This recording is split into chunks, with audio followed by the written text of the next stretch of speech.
Solids part 2 में आपका स्वागत है। आज हम मेटल या मेटालिक बॉन्ड्स की थ्योरीज को समझने का प्रयास करेंगे। मेटालिक बॉन्ड्स या धात्विक बंध को समझाने के लिए 3 थ्योरीज यहाँ पर बताई जा रही हैं, ये आपके सिलेबस में है। उसमें से पहली थ्योरी है फ्री इलेक्ट्रॉन थ्योरी, दूसरी वैलेंस बॉन्ड थ्योरी और थर्ड है मॉलिक्यूलर ऑर्बिटल थ्योरी या बैंड थ्योरी। तो प्रीवियस क्लासेस में आपने वैलेंस बॉन्ड थ्योरी या वीबीटी और मॉलिक्यूलर ऑर्बिटल थ्योरी या एमओटी, इन दोनों का आपने नाम सुना हुआ है। वैलेंस बॉन्ड थ्योरी और मॉलिक्यूलर ऑर्बिटल थ्योरी ये दोनों की दोनों एडवांस थ्योरीज हैं और ये दोनों ही क्वांटम मैकेनिक्स, जो कि फिज़िक्स की अल्टीमेट ब्रांच है, अल्टीमेट इन द सेंस कि जब भी हमारे दिमाग में कोई क्वेश्चंस आते हैं तो हम क्वांटम मैकेनिक्स के थ्रू ही उनके आंसर जानने की कोशिश करते हैं। तो ये दोनों ही थ्योरी क्वांटम मैकेनिक्स पर बेस्ड हैं। इनफैक्ट क्वांटम मैकेनिक्स का ही एक्सट्रापोलेशन है, उन्हीं को आगे बढ़ाया गया है मेटालिक बॉन्ड्स को समझाने के लिए। दोनों में सिमिलैरिटीज़ भी हैं और कुछ डिफरेंसेस भी हैं। लेकिन आज हम फ्री इलेक्ट्रॉन थ्योरी, जो कि ओल्ड थ्योरी है, पुरानी थ्योरी है, उसके बारे में थोड़ा सा जानने का प्रयास करेंगे। फ्री इलेक्ट्रॉन थ्योरी की शुरुआत हुई 1900 में ड्रूडे नाम के साइंटिस्ट के थ्रू। उन्होंने कहा कि मेटल्स में जो इलेक्ट्रॉन्स होते हैं वो मेटल लैटिस में गैस की तरह घूमते रहते हैं। ये बिल्कुल ऐसे ही है जैसे कि किसी बंद बॉटल में गैस के मॉलिक्यूल्स इधर से उधर रैंडमली मूव करते हैं।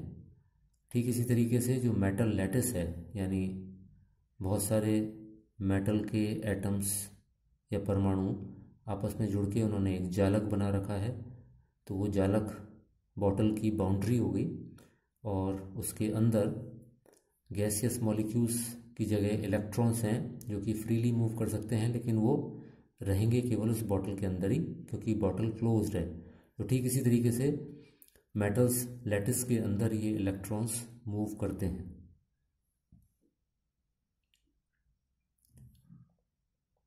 ड्रूडे की थ्योरी को बेहतर किया लॉरेंस ने, क्योंकि ड्रूडे के बाद 1913 में बोर ने अपना हाइड्रोजन एटम का स्ट्रक्चर बताने की कोशिश करी थी। उन्होंने बताया था कि एटम में न्यूक्लियस होता है, उस न्यूक्लियस में पॉजिटिव चार्ज होता है, यानी प्रोटॉन्स न्यूक्लियस के अंदर मौजूद रहते हैं और उस न्यूक्लियस के चारों तरफ इलेक्ट्रॉन्स वृत्ताकार घूमते हैं या सर्कल्स में घूमते हैं, जो कि बाद में फाइनली गलत हुआ था, क्योंकि वो सर्कल्स में नहीं बल्कि स्फेरिकली मूव करते हैं। लेकिन इस बोर के मॉडल से 1923 में लॉरेंस ने ड्रूडे कंसेप्ट को थोड़ा सा बेहतर बनाने की कोशिश करी और उन्होंने कहा कि मेटल लैटिस में इलेक्ट्रॉन्स, सभी इलेक्ट्रॉन्स नहीं बल्कि संयोजी इलेक्ट्रॉन्स यानी कि वैलेंस इलेक्ट्रॉन्स ही केवल लैटिस में मूव करते हैं, जैसे कि लिक्विड के अंदर मॉलिक्यूल्स मूव करते हैं। ठीक उसी तरीके से केवल हर एक मेटल एटम जो कि मेटल लैटिस में मौजूद है, पहले भी बताया मैंने कि मान लीजिए ये एक मेटल है, ऐसे बहुत सारे मेटल एटम्स हैं, तो हर एक मेटल एटम का वैलेंस इलेक्ट्रॉन यानी संयोजी कोश में जो इलेक्ट्रॉन मौजूद हैं केवल वे फ्रीली मूव कर पाते हैं, अंदर वाले इलेक्ट्रॉन्स फ्रीली मूव नहीं कर पाते हैं। इस थ्योरी का रिजल्ट ये रहा कि इस थ्योरी से सॉलिड्स या मेटल्स की कंडक्टेंस चालकता, और चालकता भी ऊष्मीय चालकता और विद्युत चालकता, यानी हीट कंडक्टेंस और इलेक्ट्रिसिटी कंडक्टेंस दोनों को समझाया जा सकता था, क्योंकि इस फ्री इलेक्ट्रॉन थ्योरी में, लॉरेंस ड्रूडे फ्री इलेक्ट्रॉन थ्योरी में, इलेक्ट्रॉन्स फ्रीली मूव कर सकते हैं, और क्योंकि इलेक्ट्रॉन्स फ्रीली मूव कर सकते हैं इसलिए वो इलेक्ट्रिक चार्ज या हीट को एक जगह से दूसरे स्थान पर ले जा सकते हैं मेटल के अंदर, with in the metal of course, इसलिए उसकी कंडक्टेंस को समझाया जा सकता है। ठीक इसी तरीके से फ्री इलेक्ट्रॉन होने की वजह से मेटल्स की चमक, ग्लेयर, उसकी आघातवर्धीयता, मैलिएबिलिटी, और उसकी तन्यता यानी डक्टाइलिटी, इन सभी को समझाया जा सकता है। लेकिन इसके अलावा कुछ चीज़ें ऐसी हैं जिनको कि इस फ्री इलेक्ट्रॉन थ्योरी से नहीं समझाया जा सकता, और वो हैं जो हमारे मेटल्स का मेल्टिंग पॉइंट और बॉइलिंग पॉइंट का ट्रेंड है, हीट ऑफ एटमाइजेशन है, एट्सेट्रा, और भी कई फैक्टर्स हैं, इनको हम फ्री इलेक्ट्रॉन थ्योरी से नहीं समझा सकते।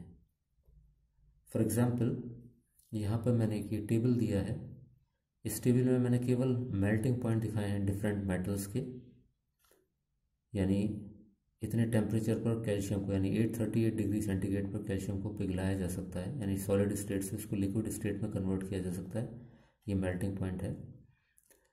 तो जैसे जैसे हम आगे बढ़ते जा रहे हैं, कैल्शियम के बाद स्कैंडियम, टाइटेनियम, वैनेडियम, क्रोमियम, हम देख रहे हैं कि ये मेल्टिंग पॉइंट इंक्रीज होता जा रहा है, और ये होना भी चाहिए था, क्योंकि वैलेंस शेल में इलेक्ट्रॉन्स का नंबर बढ़ता जा रहा है, और जितने ज़्यादा number of electrons valence shell में होंगे, अकॉर्डिंग टू लॉरेंस, वो सारे के सारे फ्री इलेक्ट्रॉन्स होंगे, और वो फ्री इलेक्ट्रॉन्स तब होंगे जब हमारे सारे मेटल्स के संयोजी इलेक्ट्रॉन्स बंधन में भाग लेंगे।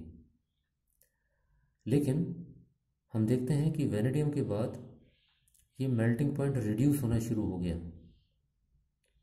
और लार्जली ये रिड्यूस होता चला गया। एक मैग्नीज थोड़ा सा यहाँ पर बीच में एक्सेप्शन था, नहीं तो ग्रेजुअली ये डिक्रीज होता जा रहा है। तो फ्री इलेक्ट्रॉन थ्योरी से ये नहीं बताया जा सका कि जब नंबर ऑफ वैलेंस इलेक्ट्रॉन्स बढ़ते ही जा रहे हैं कैल्शियम से और कॉपर तक, तो फिर ये मेल्टिंग पॉइंट वैनेडियम तक बढ़कर और फिर क्रोमियम से ग्रेजुअली रिड्यूस होना क्यों शुरू हो गया। इसी तरीके से मेल्टिंग पॉइंट के अलावा boiling point, heat of atomization में भी यही ट्रेंड देखा गया, और इस ट्रेंड को समझाना पॉसिबल नहीं हो पाया, क्योंकि फ्री इलेक्ट्रॉन थ्योरी मेटल की सारी प्रॉपर्टीज़ को या मेटेलिक बॉन्ड की सारी प्रॉपर्टीज़ को नहीं समझा पाई। इसलिए उसके बाद वैलेंस बॉन्ड थ्योरी एग्जिस्टेंस में आई। हालांकि यहाँ पे बताना ये ज़रूरी है कि वैलेंस बॉन्ड थ्योरी और मॉलिक्यूलर ऑर्बिटल थ्योरी दोनों लगभग साथ साथ दी गई थी। इनिशियली वैलेंस बॉन्ड थ्योरी से बड़े वैज्ञानिक जैसे कि लाइनस पाउलिंग जुड़े, इसलिए वैलेंस बॉन्ड थ्योरी उस पर्टिकुलर टाइम पर काफ़ी पॉपुलर हुई, और सभी तरीके के बॉन्ड्स, न केवल मेटालिक बॉन्ड्स बल्कि कोवलेंट बॉन्ड्स और भी दूसरे बॉन्ड्स को वैलेंस बॉन्ड थ्योरी से समझाने का प्रयास किया गया, या उस पर ज़्यादा एम्फेसिस था। लेटर ऑन जब वैलेंस बॉन्ड थ्योरी में भी कुछ कमियां या कमज़ोरियां नज़र आने लगी, तब मॉलिक्यूलर ऑर्बिटल थ्योरी जो कि पहले ही दी जा चुकी थी उस पर ध्यान गया, और फिर मॉलिक्यूलर ऑर्बिटल थ्योरी से चीज़ों को समझाने का प्रयास किया गया। तो जैसे मैं पहले बता चुका हूँ कि वैलेंस बॉन्ड थ्योरी और मॉलिक्यूलर ऑर्बिटल थ्योरी दोनों ही क्वांटम मैकेनिक्स, जो फिज़िक्स की लेटेस्ट ब्रांच है, उससे डेवलप हुई हैं, या उन्हीं का एक्सट्रापोलेशन है। तो इनका बेसिस दोनों का सेम है, लेकिन आगे चल के थ्योरीज थोड़ा डिफरेंट हो जाती हैं। वैलेंस बॉन्ड थ्योरी जहाँ एग्जैक्टनेस पर विश्वास करती है, molecular orbital theory approximate results यानी लगभग रिजल्ट्स निकालती है। Valence bond theory multi electron systems के लिए बहुत ज़्यादा कॉम्प्लिकेटेड हो जाती है और बहुत सारे केसेस में या बहुत सारे मॉलिक्यूल्स या मेटालिक बॉन्ड्स या मेटल्स को समझाने में सफल नहीं हो पाती है, क्योंकि ये काफ़ी एक्सटेंसिव थ्योरी है, इसकी कैलकुलेशंस बहुत कॉम्प्लिकेटेड हैं। इसलिए उन केसेस को बताने के लिए, समझाने के लिए मॉलिक्यूलर ऑर्बिटल थ्योरी यूज़ की जाती है, जो कि एग्जैक्टनेस पर कम लेकिन ऑफ कोर्स रिजल्ट निकालती है और अप्रॉक्सीमेट रिजल्ट्स निकालती है। दूसरा डिफरेंस, मॉलिक्यूलर ऑर्बिटल थ्योरी में डीलोकलाइजेशन ऑफ इलेक्ट्रॉन्स पर ज़्यादा बात की जाती है बजाय वैलेंस बॉन्ड थ्योरी के। तो वैलेंस बॉन्ड थ्योरी और फिर मॉलिक्यूलर ऑर्बिटल थ्योरी को हम सक्सेसिव लेक्चर्स में समझाने का प्रयास करेंगे। Thank you.